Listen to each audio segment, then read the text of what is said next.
Welcome to के chemistry. आज हम बात करेंगे फंडामेंटल ऑफ एनालिटिकल केमिस्ट्री के सम इम्पॉर्टेंट टॉपिक्स के ऊपर। तो सबसे पहले है basic concepts and analytical chemistry. तो ये बेसिक कॉन्सेप्ट है क्या? सबसे पहले मीनिंग ऑफ एनालिटिकल केमिस्ट्री। देखिए, कोई भी टॉपिक जब आप डिस्कस करते हैं तो meaning is very important of that particular topic. So basically इसकी मीनिंग क्या है? तो meaning of analytical chemistry is like that. It is actually a Greek word, or you can say combination of two words. And I mean up and lysis mean to split or loosening. So collectively it mean breaking up or untying. So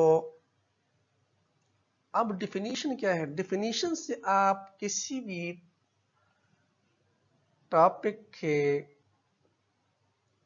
depth में जा सकते हैं, या you कह लीजिए कि definition is just like an abstract of any topic. Explanation से पहले अगर आप लोग definition पे गौर करें तो definition में आप लोग बहुत सारी चीज़ें मिल जाएंगी जिसके बेस पे आप उस टॉपिक को एक्सप्लेन कर सकते हैं easily. तो है क्या basically? It is the branch of chemistry that deals with the analysis of matter. अच्छा, अब ये क्या है? ये बेसिकली मैटर को डिस्क्राइब करता है क्वालिटेटिवली एंड क्वांटिटेटिवली। मीन कि मैटर के अंदर क्या है? आइडेंटिफिकेशन, और कौन कौन से कंपोनेंट्स इस मैटर के अंदर मौजूद है।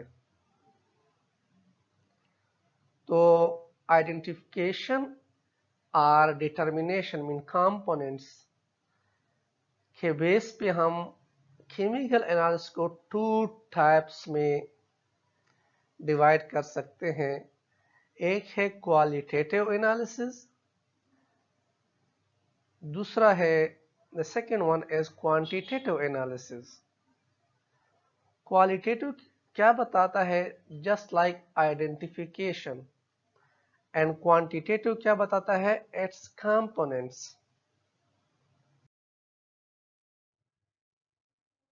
So analytical chemistry is basically to determine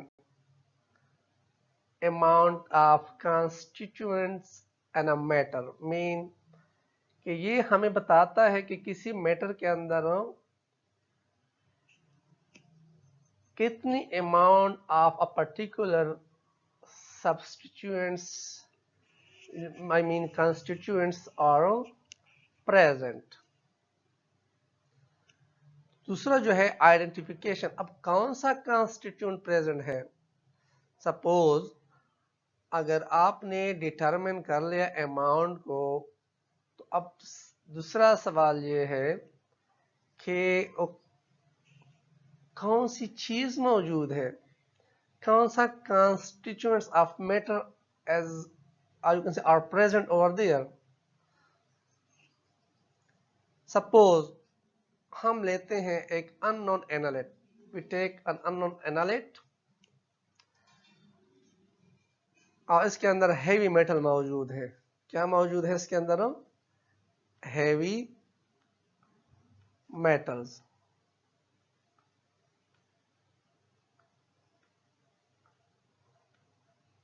अब heavy metals जो है हमने फाइंड आउट कर रहे हैं कि कौन कौन से हैं और उनकी अमाउंट कितनी है।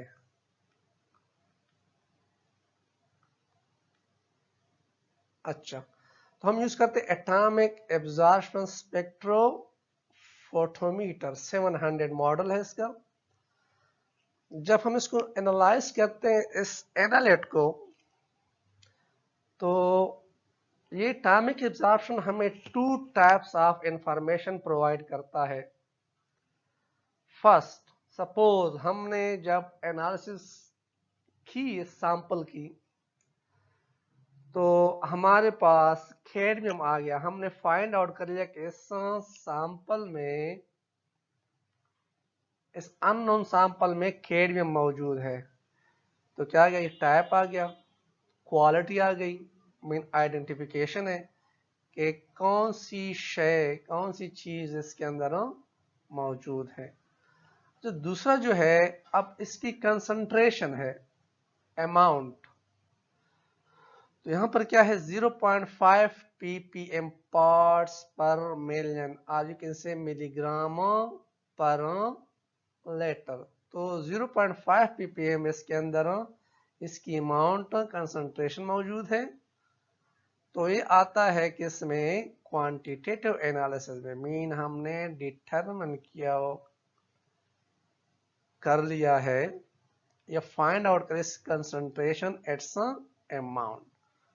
So analytical chemistry gives 2 types of information, that is about the quantity of any substance in a given sample, or the quality, type of that substance, and the amount of that substance.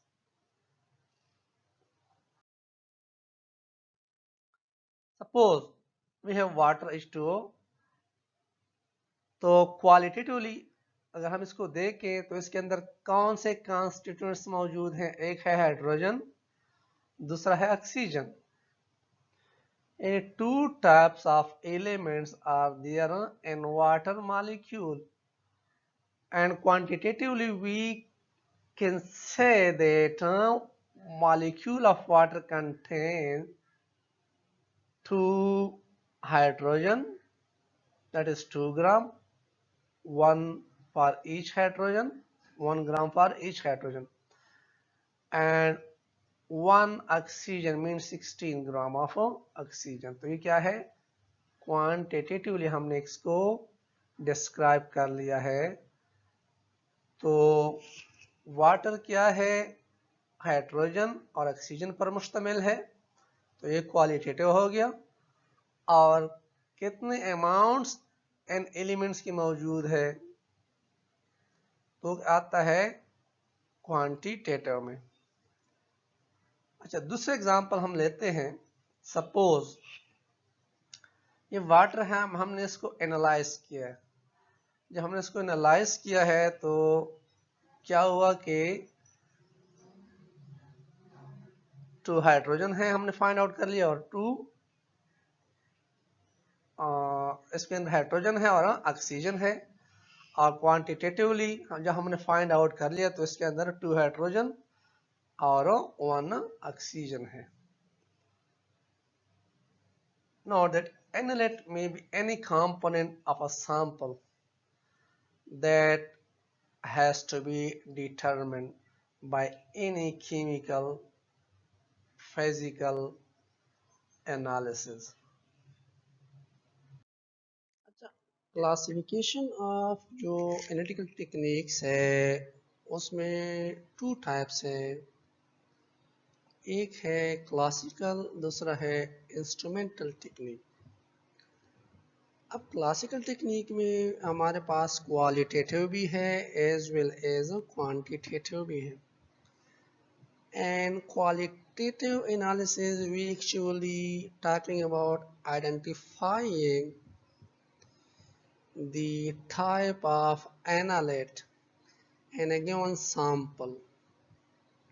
Okay, अच्छा, तो इस तरह भी हो सकता है कि suppose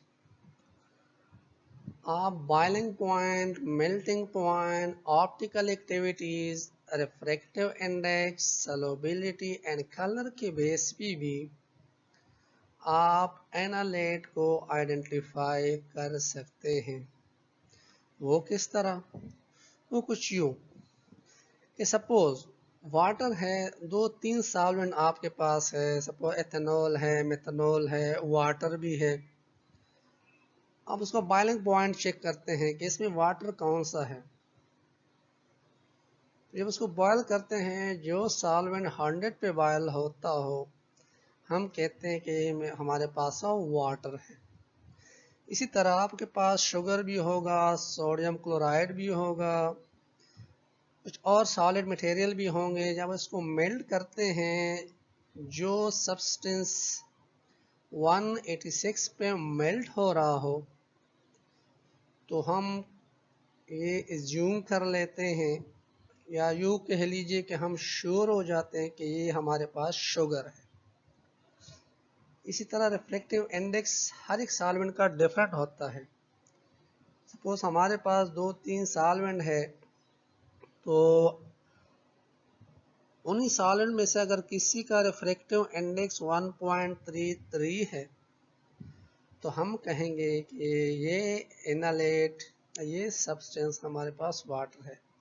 इस तरह हम टेस्ट कलर ऑफ मतलब है कि कोई भी सब्सटेंस है उसके कलर टेस्ट से भी हम उसको फाइंड आउट कर सकते हैं।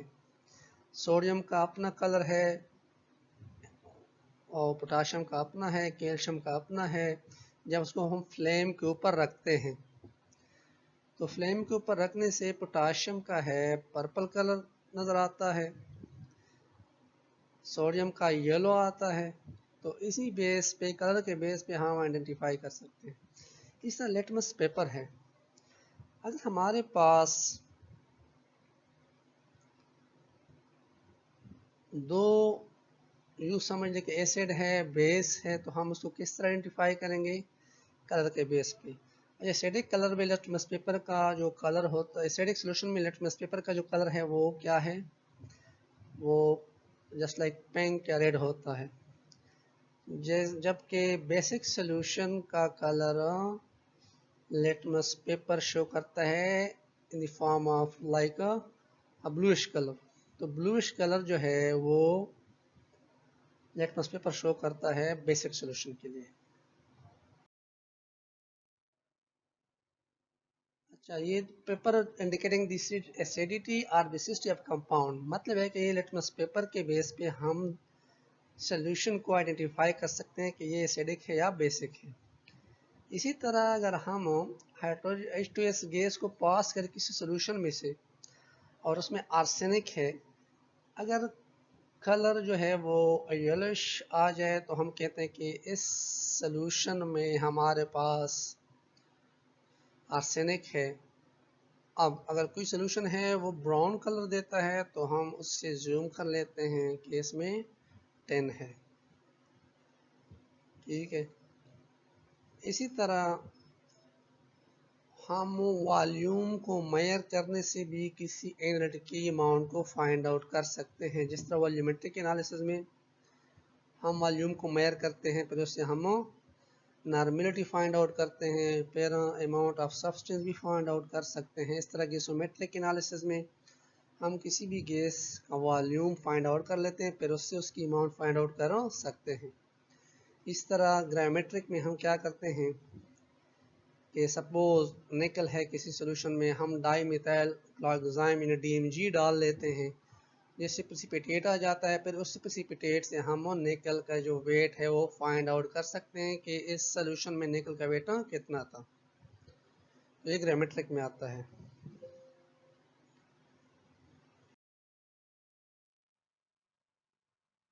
इंस्ट्रूमेंटल टेक्निक जो है ये क्वालिटेटिव भी हो सकती है एंड क्वांटिटेटिव।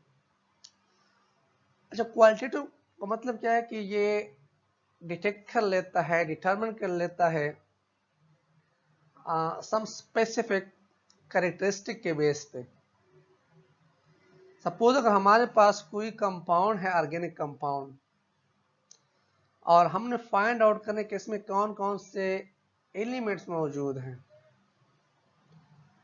तो हम क्या यूज करेंगे? CHNS analyser. ये स्पेसिफिकली कार्बन, हाइड्रोजन, नाइट्रोजन और सल्फर की डिटर्मिनेशन के लिए यूज हम करते हैं इन ऑर्गेनिक कंपाउंड। अगर हैवी मेटल है किसी भी सोल्यूशन में तो उसके जो इंस्ट्रूमेंट हम यूज करते हैं वो है एटॉमिक एब्जॉर्प्शन स्पेक्ट्रोफोटोमीटर। तो एटॉमिक एब्जॉर्प्शन स्पेक्ट्रोफोटोमीटर के थ्रू हम हैवी मेटल फाइंड आउट कर सकते हैं किसी भी सोल्यूशन में। और alkali and alkyne earth metal can be found by using a flame photometer. This is absorption technique and the flame photometer is an emission technique. अच्छा, molecular level पे हमारे पास सपोज ये तो हमारे पास एलिमेंटल फॉर्म में है, एलिमेंट्स हम find out करना चाहते हैं। अच्छा, मॉलिक्यूलर लेवल पे क्या है, सपोज हमारे पास एक मॉलिक्यूल है, हम किस तरह फाइंड आउट करेंगे कि इसमें कौन सा मॉलिक्यूल मौजूद है और एटम्स पोजीशन कहाँ कहाँ पे पाई जाती है। तो हम IR को भी यूज कर सकते हैं, इन्फ्रारेड स्पेक्ट्रोस्कोपी, ये फंक्शनल ग्रुप के लिए हम बेसिकली यूज करते हैं फंक्शनल ग्रुप। अच्छा, न्यूक्लियर मैग्नेटिक रेजोनेंस स्पेक्ट्रोस्कोपी को हम किसी भी कंपाउंड की identification as well as quantification के लिए यूज कर सकते हैं। हम इसमें ये फाइंड आउट करते हैं कि हमारे पास जो कंपाउंड है उसमें कितने हाइड्रोजन हैं, कितने कार्बन हैं और उन हाइड्रोजन और कार्बन की रिलेटिव पोजीशन कहाँ कहाँ पे पाई जाती है। अच्छा, मास स्पेक्ट्रोमेट्री क्या है, मास स्पेक्ट्रोमेट्री से हम types of a compound find out कर सकते हैं। इससे बेसिकली हम क्या करते हैं, मास ऑफ ए कंपाउंड को डिटरमिन कर लेते हैं और उनके डिफरेंट फ्रेगमेंट से फिर उसी मास से हमें पता चल जाता है कि हमारा जो एनालिट है वो कौन सा है। सपोज हमारे पास एक सैंपल है जिसमें क्लोरोफॉर्म है, सिंपली जब हम मास स्पेक्ट्रोमीटर से उसको एनालाइज करते हैं तो हमारे पास एक मॉलिक्यूलर आयन पीक आ जाता है या एक मॉलिक्यूलर मास आ जाता है इंस्ट्रूमेंट के थ्रू। तो उससे हम फाइंड आउट कर लेते हैं कि हमारा कौन सा कंपाउंड इस सोल्यूशन में मौजूद है। और थिन लेयर क्रोमेटोग्राफी क्या ये सेपरेशन टेक्निक भी है, मतलब क्वालिटेटिवली भी यूज किया जा सकता है कि हम RF वैल्यू की बेस पे फाइंड आउट कर सकते हैं, रिटार्डेशन फैक्टर के बेस पे फाइंड आउट कर सकते हैं कि हमारे पास जो मिक्सचर ऑफ कंपाउंड है उसमें कौन कौन से कंपोनेंट्स मौजूद हैं। तो क्वांटिटेटिवली भी आप इसको फाइंड आउट कर सकते हैं। सपोज आप थिन लेयर क्रोमेटोग्राफी के जरिए जो आपने सेपरेशन की है हर एक कंपोनेंट को आप सेपरेट कर लें, सेपरेट करने के बाद उसको आप उसका वेट कर सकते हैं। सो these techniques tell us the nature of compound. Some of these techniques can also be used for quantitative purposes as well. तो ये जो टेक्निक्स हैं इनको हम क्वांटिटेटिव पर्पस के लिए भी यूज कर सकते हैं।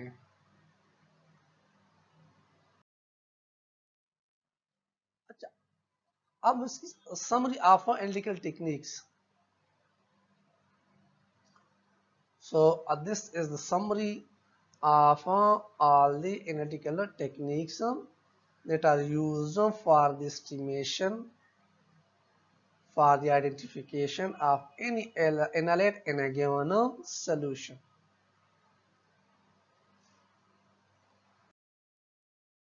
Next, quantitative analysis। जो क्लासिकल क्वांटिटेटिव एनालिसिस में हमारे पास आते हैं वॉल्यूमेट्रिक, जिसमें हम वॉल्यूम को मेजर करते हैं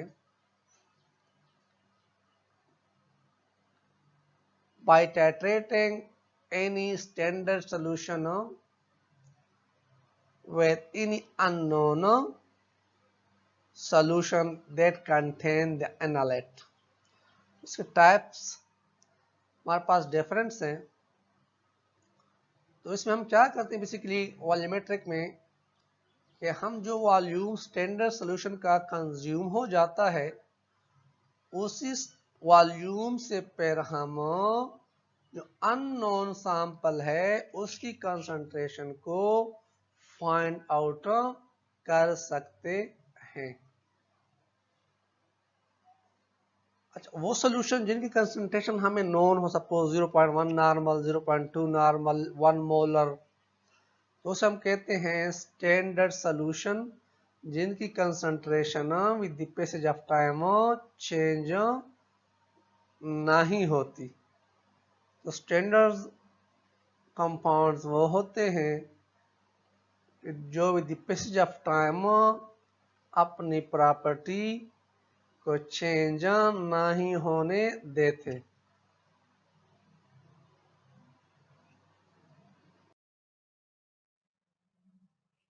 अच्छा, सबसे जो पहले है इसमें होता क्या बेसिकली, तो वॉल्यूमेट्रिक टेक्निक में हम ब्यूरेट लेते हैं जिसमें हम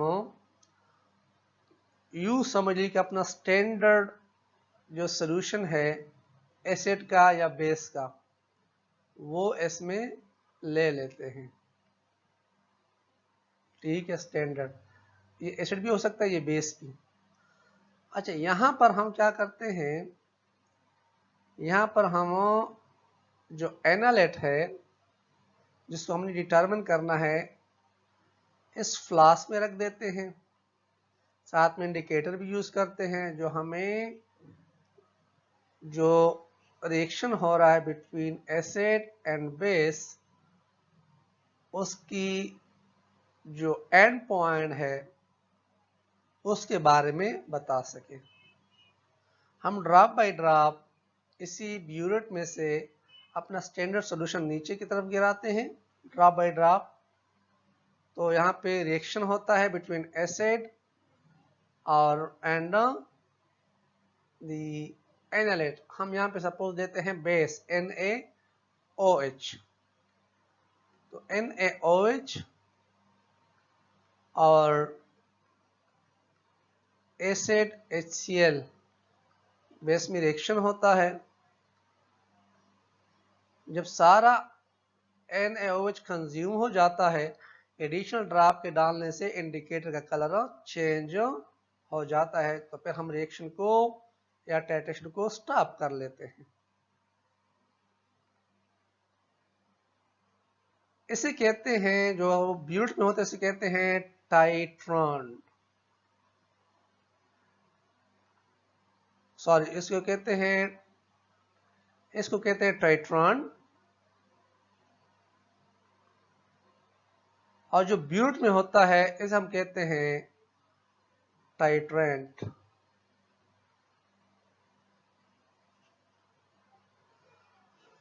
अच्छा, सपोज हम जब इस टाइट्रेशन को परफॉर्म करते हैं तो फिर जो एनालेट है उसी कंसंट्रेशन को हम इस डाइल्यूशन फार्मूले से फाइंड आउट कर सकते हैं। N1V1 N2V2।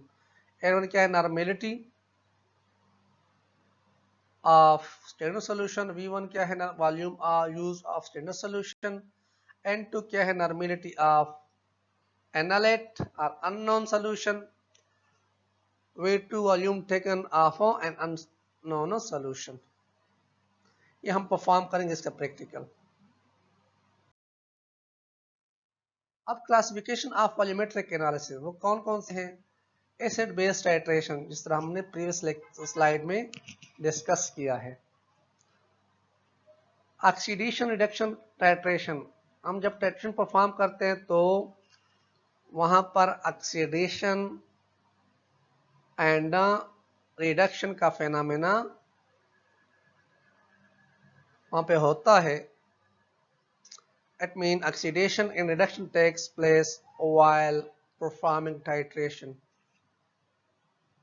Complexometric titration क्या होता है कि कॉम्प्लेक्स बनता है। सपोज ADTA आपका स्टैंडर्ड सॉल्यूशन क्या है, ADTA आपका स्टैंडर्ड सॉल्यूशन लेते हैं इसमें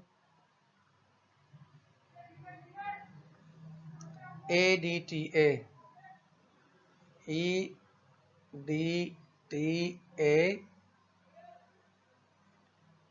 ये आपका स्टैंडर्ड सॉल्यूशन होता है। सपोज आपके पास वाटर है तो वाटर में कैल्शियम भी होता है, मैग्नीशियम भी होता है, तो आप जब उसको टाइट्रेट करते हैं तो वो कॉम्प्लेक्स बना लेता है। या आप जिंक को फाइंड आउट करना चाहते हैं किसी भी सोल्यूशन में, तो क्या एडीटीए के साथ कॉम्प्लेक्स बना लेता है। तो एक एंड पॉइंट आ जाता है, वो कलर चेंज की वजह से आ जाता है, या कलर चेंज की वजह से हम फिर फाइंड आउट करते हैं कंप्लीशन ऑफ रिएक्शन। फिर कैलकुलेशन से हम फाइंड आउट कर सकते हैं कि हमारे पास कितना अमाउंट कैल्शियम, मैग्नीशियम और जिंक का मौजूद है। प्रेसिपिटेशन टाइट्रेशन, अच्छा इसमें हम फाइंड आउट कर सकते हैं, सपोज AgNO3 को हम ले लेते हैं ब्यूट में एज ए स्टैंडर्ड सोल्यूशन, और जो एनालेट है वो हमारे पास होता है सपोज क्लोराइड और ब्रोमाइड। हम टाइट्रेट करते हैं तो क्या हो जाता है कि जब टाइट्रेशन स्टार्ट होती है तो क्या बनता है, AgCl का प्रेसिपिटेट बन जाता है। तो जितना अमाउंट का यूज हुआ है स्टैंडर्ड सोल्यूशन का, तो फिर उससे हम फाइंड आउट कर सकते हैं कि हमारे पास इस सोल्यूशन में कितना क्लोराइड आयन मौजूद है। Thank you for watching this. Please subscribe, share and like this channel for more useful videos and information. Thank you.